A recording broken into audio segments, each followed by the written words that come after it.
Сначала игра цепляет одним скрином, потом жмешь старт, и это совсем не то, что ты ожидал. Бывало, признавайся. Поэтому сегодня я реально подобрал только лучшие, интересные и самое главное графонистые игрушки на твой телефон или планшет. И всем привет, братюни и сестрюни. Меня зовут, как всегда, Лайт. Ставь лайк, если хочешь больше топов. И комментарий, который останется без ответа, попадет в следующий выпуск. Как и всегда, усаживайся поудобней, наливай чайку, и мы с тобой начинаем ролик. Один неудачный выход из-за угла заканчивается попадением, и сразу меняется весь план. Экран сразу покрывается трещинами, рядом рвется граната, камера дрожит, а эхо мешает понять, с какой стороны приходится шум. При этом тут нужно прямо во время боя менять камеру, а в это время соперник уже стреляет, поэтому придется торопиться. Тут довольно много оружия, которое придется выбирать довольно тщательно. Сам геймплей тоже выглядит необычно, дабы камера от первого лица, будто бодикамера. И те, кто давненько хотел что-то новенькое в шутерах, то это именно то. А все ссылочки на игры будут, как всегда, в описании. Но мы с тобой идем к следующей игре. В этой игре вы выходите на луг с вакуумной пушкой, при этом коров здесь нет. Вы втягиваете слаймов, несете их домой и выпускаете в загон. Спокойствие заканчивается, когда совсем рядом появляется голодный взрывающий слайм. И милота внезапно требует точного расписания, поэтому шутки тут короткие. Один вид спокойно скачет рядом, другого вы кормите вовремя, потому что голод быстро превращает соседского слайма в проблему. Вы возвращаетесь к дому с добычей, продаете ее на рынке и решаете, что улучшить первым. Сад помогает с кормежкой, новый загон дает место, а голодные слаймы сразу напоминают про расписание. После рынка вы решаете заняться местом для слизней. При этом, как мне кажется, со временем ферма станет уже полноценно вашей. И это довольно прикольно. А это у нас ремастер, который вышел аж спустя 23 года и перетерпел не только визуальные изменения, а также интерфейса и режима прицеливания. Вы едете к нужному персонажу через большой открытый город, а ближайшая машина перетягивает внимание уже на себя. Сюжет, конечно же, остался тем же. 2001 год. Парочка незадачливых грабителей, включая нашего главного героя Клода, сбежавшего с добычей из банка. Напарница неожиданно решает присвоить все деньги себе и подло подставляет парня и избегает. Клода ловят и арестовывают. Однако тут ему улыбается удача. На полицейскую машину, в которой его перевозили, совершено нападение, что позволило нашему герою благополучно скрыться, примкнув к одной из самых влиятельных семей в городе. Динамичная гоночная игрушка с крутой графикой, а первый тест не в гараже, а уже в повороте. К тому же понадобятся неплохие навыки вождения, чтобы справляться с довольно сложными трассами и высокими скоростями. Здесь вы сможете прокатиться по дорогам известных мегаполисов и городов. Вы выбираете тачку под категорию, выходите в ПВП, асфальт шумит, палец тянется на газ, а на выходе видно, где скорость потерялась. Соперник рядом, но при сближении он становится призраком, так что таран отменяется, потому что спор бампером тут почти не решить. Немного и правда обидно. А к особенностям игры можно отнести отличная графика, куча автомобилей и полная прокачка авто. После загадочного сообщения вы возвращаетесь в свой родной город. В распоряжении у нас оказывается старенький фургон. Впереди тянутся пыльные дороги, небольшие поселения и множество забытых мест, куда уже давно никто не заглядывал. Ехать прямо не обязательно. Вы сворачиваете с маршрута, оставляете машину у дороги и дальше отправляетесь пешком смотреть, что находится рядом. Перед вами уже не продолжение маршрута, а скорее обычный соседский холм, за который можно спокойно заглянуть пешком. Таймера здесь тоже нет, боев здесь тоже нет, поэтому бояться в принципе нечего. Поэтому смотреть и медитировать над всем, что есть вокруг, можно без проблем. А если по пути кому-то нужна будет помощь, фургон остается у дороги, а главный маршрут на какое-то время просто остается где-то далеко за спиной. На полигоне вам придется выбрать машину и найти стену покрепче. В обычной жизни после такого пришлось бы долго разговаривать со страховой. Здесь можно просто разгоняться прямо в препятствие. До столкновения автомобиль выглядит довольно целым и вполне готов пережить все эксперименты. Вот и удар. Через секунду кузов мнется, бампер отваливается, колесо может решить, что дальше ему удобнее отдельно. Машина цепляет препятствия, детали летят в стороны, и все не заканчивается одной вмятиной. Удар продолжает складывать кузов прямо на глазах. Самое интересное здесь – это увидеть, как один разгон превращает целую машину в набор очень дорогих воспоминаний. По словам разработчиков, физика учитывает скорость, силу и угол удара, а еще сопротивление материала. Из-за этого после контакта вы уже рассчитываете последствия именно самого столкновения. Крыша может помяться, дверь повести, а отдельная деталь остается где-то позади. Когда все наконец останавливается, вы обходите результат глазами и смотрите, что пережило встречу со стеной. Иногда от автомобиля там остается только цвет.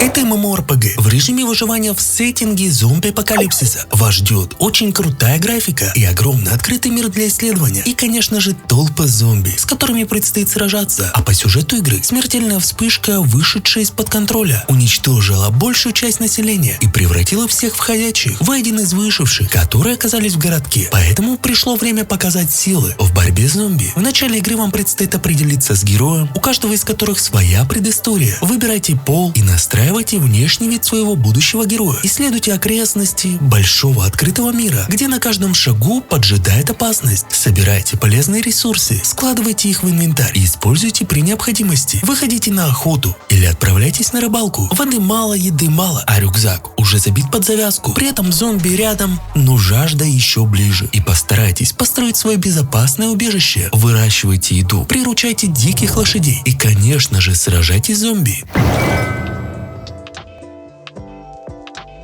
Это у нас необычные дуэли. Небольшая арена, один соперник и никакой команды за спиной. Раунды короткие. Одна ошибка и все. Вы выходите за угол, стреляете первым и промахиваетесь. Соперник делает то же самое, но попадает. Матч идет до 5 раундов, и ничьей здесь нет. Поэтому в следующем выходе уже важно не торопиться, а правильно выбрать дистанцию. Со снайперкой вы держитесь дальше, с дробовиком приходится подходить ближе. Нож вообще просит такого уровня уверенности, будто предыдущего промаха никто не видел. И вот эта арена уже внезапно будет совсем другая. Слишком рано показались, снова отдаете раунд. Короче, это необычные графонистые дуэли. Поэтому советую поиграть. Это мобильная игра по «Игре престолов» с графоном консольного уровня, открытым миром и довольно продвинутой боевкой. Погрузитесь головой в путешествие, погрузитесь головой в этот необычный сюжет. Вы будете исследовать 7 королевств и открывать для себя новые красочные локации. Большие города и небольшие деревушки, изучать людей и любоваться природой. Разработчики проделали огромную работу и сделали масштабную карту, где есть как Черный замок, так и Королевская гавань, стены и Северное королевство, таящие в себе опасности и врагов. При этом в игре есть как политическая, экономическая, так и экшен-составляющая, что способно привлечь внимание многих поклонников «Игры престолов». Самое же интересное в данной игре – это реалистичные бои. К особенностям игры можно отнести открытый мир Вестероса, невероятно детализированная и продуманная до мелочей графика, оригинальная сюжетная линия и углубленная история. И в целом очень круто, поэтому советую поиграть.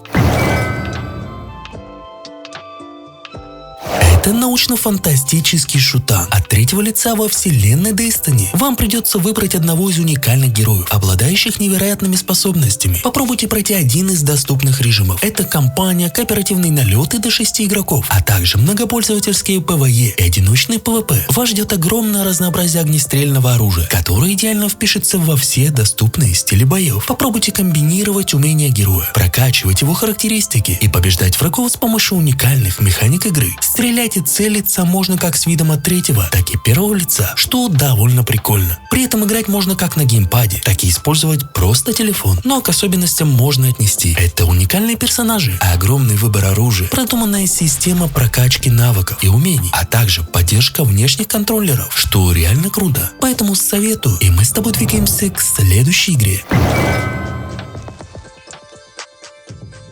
Это у нас довольно безмятежная игра. с открытым миром, где ты бродишь по широким дюнам, ощущая постоянно меняющееся окружение. Ты стартуешь в обширной пустыне, просто ходишь, наблюдаешь закаты, песчаные бури, меняешь время суток, впитываешь тишину и покой без врагов, заданий или целей, смотришь на всю эту атмосферу, ты быстро погружаешься в нее, представляя себя странником, где природа сама по себе награда, так что можешь попробовать одну прогулку. Это что-то типа релакса, поэтому тем, кому нравятся игры такого формата, советую поиграть.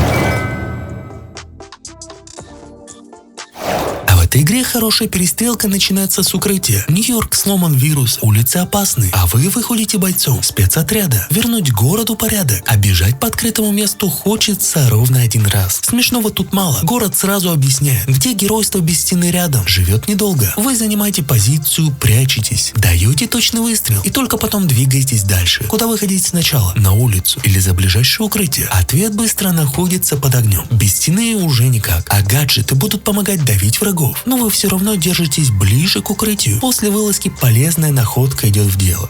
Собрали недостающие детали, усилили комплект. И следующий бой уже начинается спокойней. Разрушенные районы ведут дальше по городу. А улица вокруг все время показывает, что это не просто тир, где рядом людям тоже нужна помощь. И короче, The Division — это The Division. Поэтому советую поиграть.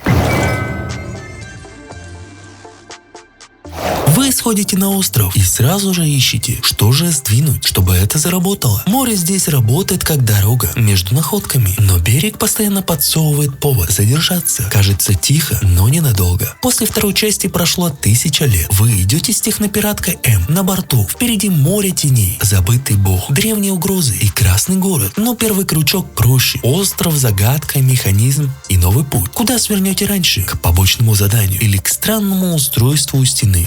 Вы двигаете предмет, проход открывается, и маршрут снова становится шире. Забавно, только решили плыть дальше, а берег уже подкидывает что-то новое. Иногда появляется другой способ перемещения, а иногда берег просто просит еще раз посмотреть на стену.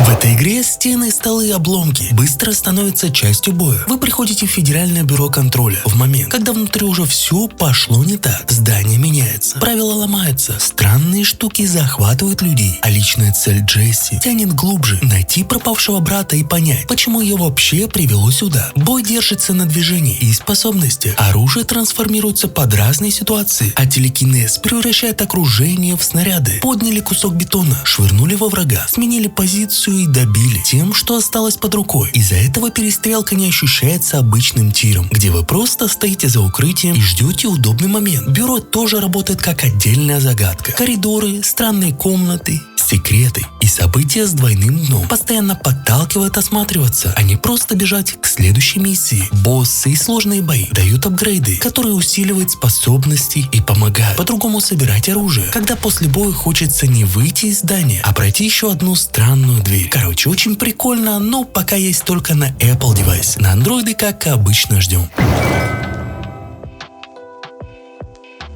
Старт в этой игре довольно простой. Руины, темные ловушки рядом. Артефакты сами себя не вынесут. Эта игрушка интересно меняется от размера команды. В одиночку это ближе к чистому хоррору. Больше тишины, больше давления. Каждый звук кажется подозрительным. Вдвоем уже появляется приключение. Втроем сильнее работает охота за сокровищами. А вчетвером страх легко превращается в хаос и смех, потому что кто-то обязательно побежит не туда. Экспедиция строится вокруг руин, головоломок, опасных проходов и монстров, вдохновленных мифологией. Призрачная невеста, ловушки и резкие звуковые моменты должны держать команду в напряжении, но не ломая весь накал. Тут важно быстро понимать, кто что делает. Один смотрит путь, другой помогает гаджетам, третий вытаскивает команду из плохой ситуации. А гаджеты нужны не для красивого меню, а для выживания. Разведать, отбиться, поддержать друзей и не потерять артефакт перед самым выходом. Хороший знак, когда после провала вы не молчите, а сразу спорите, кто первый нажал не на ту кнопку. Ну и как обычно бонусная игра, где ты уже сейчас сможешь поиграть в нее. Это глобальный мод для GTA San Andreas, который переносит ключевые особенности пятой части на техническую основу классики. Вместо CJ вы играете за Майкла, Франклина и Тревора, между которыми можно переключаться прямо во время игры. Мод выглядит, правда, довольно интересно, поэтому инструкция, как поиграть в этот мод, будет у меня в телеге. Но меня звали, как всегда, Лайк. Ставь лайк, а также смотри вот эти крутые топы. И всем пока-пока.